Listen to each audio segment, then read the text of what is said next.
with respect, because the semantics point would be if we're saying the same thing in different ways, but we're not. I'm saying to you that when you say I have to have some authority over a woman, I say to you, you have no right to any authority over a woman. You do over a child if it's your child, because you are the legal appointed guardian of that child. Understood. You're not a legally appointed guardian or authority over your wife or female partner. Legally appointed, absolutely not. I agree. However, when it comes to things like personal responsibility or personal safety, men, largely by society, are accepted. We're the protectors and providers. We can sit here and pretend that in the world we live in, if me and my wife were walking down the street and men were to come up and try and attack us, I wouldn't be the one fighting. But we both know in reality I would. Right. I have a degree of responsibility to protect her. So if I have a degree of responsibility to protect her physically, then the point I'm trying to make is I will do my best to make sure she's never putting herself in unsafe situations. Do you wish you hadn't used the word authority?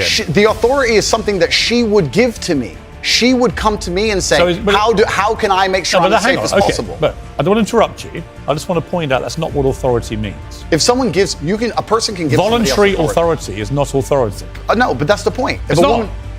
Piers. Andrew, it's not. Piers, if a woman comes to me and says, I want you to keep me safe, she is handing me authority for her safety. Completely. I never said one is consensual and one isn't. But why are we pretending I do unconsensual things? Because you literally say, I must have a degree of authority. I have to have some authority. And the point about only if I'm responsible for her safety. If I'm not responsible for her safety, I don't have authority. If your position now is that with her permission, I would like to have authority when we go out at night to protect her, that's a different That was thing. always my position. But that's not what you said. But that was always my position. So again, I simply say to you, It is what I said, though. Do you wish you'd phrased it a different way? No, because we're talking about long format copy where I'm talking about a woman who has come to me and said, you're responsible for making sure I'm safe. I said, well, then I have to make the decisions. When an 18-year-old boy reads, I must have some authority over a woman, what do you think he thinks? Well, I understand that. And I said this earlier when you tried to say I was backtracking, which I'm not doing. No, actually, I'm not. I don't want to. Okay. I'm not trying to gotcha you. Cool. I'm trying to work out exactly what you actually I understand think. With massive fame comes massive responsibility. I understand that a percentage of the population are always going to take everything that's said by anybody out of context. Would you change the wording of what you said? No, I would just encourage people to watch my long format copy and understand it fully. Would you tell an 18-year-old boy you don't have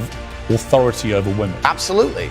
You would say that? Unless a woman comes to him and says, you're responsible for my safety, please make sure, keep me safe. Like I see. Now that Andrew Tate, I can sign up to. Well, then we agree. Yeah, but I don't agree with what you said before. Because you're taking a soundbite from a 2-hour conversation. Yeah, but you haven't been taken out of context, because I read you the entire sentence. It's very Well, you've ignored all the context around the sentence, my friend. You can't ignore a sentence that says, I must have a degree of authority. But you can when there's a 2-hour conversation where a woman is telling me if she makes me responsible for her safety, and me explaining, well, if I'm responsible for your safety, I have the authority to make decisions. So yes, you've ignored all the context. Do you respect women? Absolutely. Why wouldn't I? Do you think that 18, 19-year-old women are more attractive than 25-year-old women? I think there's attractive people. That's a loaded question. I don't know. Well, it's not really, is it? I can't. You know why I'm asking it? Of course I do, but I can't sit here and say. For the benefit of viewers who don't know why I'm asking, you said this. In general, this is also one of the reasons men find youth attractive. You want to blow up the internet? I'll blow up the internet right effing now. The reason 18 and 19-year-olds are more attractive than 25-year-olds is because they've been through less dick. People say, oh, you can't say that, but yes, I can.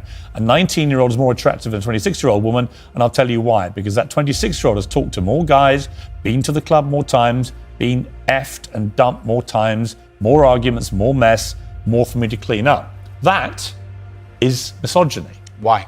Because you are encouraging a mindset about 25-year-old women that makes them sound out to be infinitely less desirable than 18, 19-year-olds, and having effectively been having too much sex to be taken in a more respectful way. Well, firstly, even if that was the case, that wouldn't be misogyny. But what did you mean by what you said? That's not misogyny because it's not anti-women. I'm saying that an 18 or a 19-year-old woman would be more desirable. Pretty anti-25-year-old woman. Anti-25-year-old women we can argue, but not misogyny. Well, that's misogyny.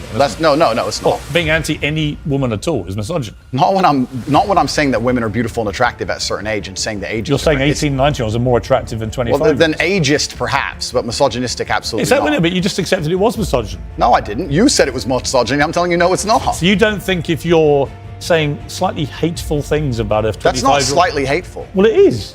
You think you'd say that to a woman's face if she's 25? It's not slightly hateful. So you would go up to a 25-year-old woman and tell her exactly what I just read out? Why would I walk up to a random 25-year-old woman? Because you said it in public on the internet, and it's been listened to and watched by millions and millions of young, impressionable boys. Correct. There was a large panel there was a conversation, there was hours longs of conversation, there were feminists attacking men for toxic masculinity and attacking me and saying things, and I said things back which were going to antagonize them. Which you've done yourself a bunch of times. I think a lot of allegations of toxic masculinity are not toxic. Correct. I do think that kind of sentence that I just read out, that paragraph, is actually toxic. If you genuinely mean that, and you say you wouldn't say it to a woman's face, but you said it in public about women of that age, I do think that's misogynist. And I think you probably do too. I don't think it's misogynistic. I understand why it can be insulting. You wouldn't say it to a woman's face? Well, it depends. You're making out like I'm walking around the street going up to random 25-year-olds. Well, effectively, you're doing it to tens of millions of people online. There's no difference. Not at all. We're discussing a topic. We were discussing the ideal age of a man. Should young boys, right, in their teens, are you comfortable that they would have that mindset? Be honest. I think that young boys in their teens lack life experience, they lack nuance, and they need to be very, very careful what they're digesting online, whether it's my content or anybody else's, who protect and provide for the people close to them, are fantastic for the economy, and I'm certainly not the worst influence out here, Piers.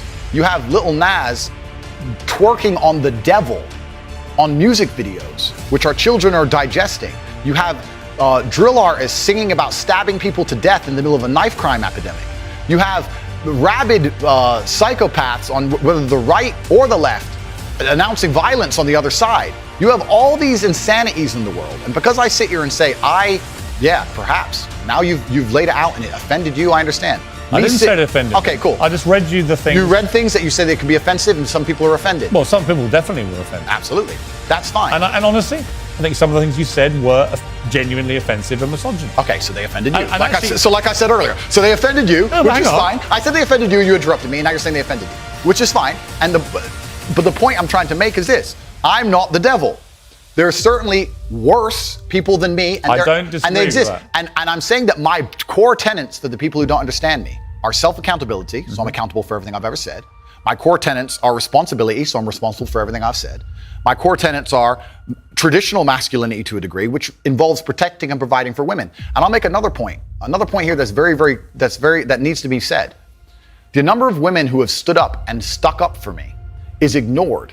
Thousands of women are making videos saying, I've met Andrew Tate, he's such a nice guy. I wish I had a man like Andrew Tate who felt responsible to protect and provide for me. You know what? I do belong to my husband, that's why I married him and I love him. We ignore the thousands of women who stood up and stood by me and said everything I said is true.